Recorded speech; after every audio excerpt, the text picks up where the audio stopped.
I think that part and parcel to that transition is a parent being sure that they've given the time to carefully select a daycare. And so going in and visiting and taking that time can build the confidence that the parent has made a good decision. So that's really important. So a parent knowing what their options are, knowing things that they could look for, questions they could ask, and what would that relationship potentially look like?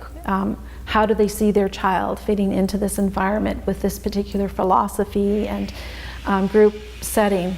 So taking the time for that and allowing the child to, once that decision has been made, to come with the child and stay with the child. And we sometimes call it gradual entry. So some daycares will have quite a system where it's, they come for an hour one day with the parent, they come the next, or a couple hours, and the next day it's an hour, and then maybe the next day it's parent only stays for half the time. So some have quite a system, but just giving the child that time to become comfortable in the environment, and preparing the child, talking about it, making sure that you have a good communication with the daycare provider, so that particularly in the beginning, the daycare provider can support the parent with little tidbits of the day, so you have something to bridge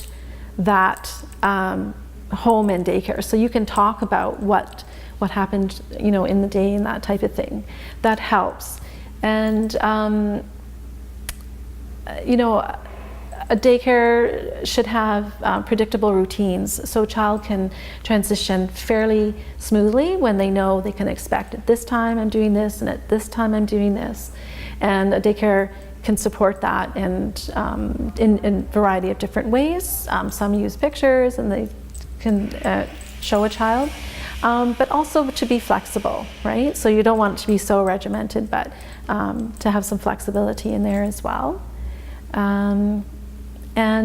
Just, we talked a little bit about separation, and really what works the best is you can set up sort of a separation routine. So maybe it's coming in, you do the same things every day, and then you leave, or some have the time, they'll come in and they'll look at one book and then they'll leave. So whatever your routine or whatever your sort of routines that you're setting up, that you're consistent with that. But once you're ready to say goodbye, and just reassure them you'll be back.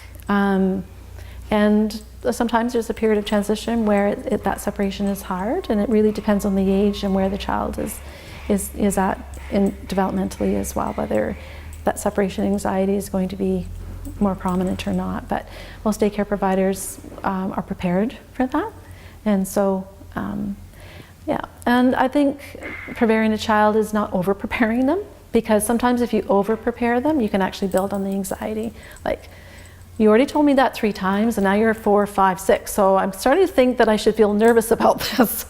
So over-preparing can kind of backfire on you as well.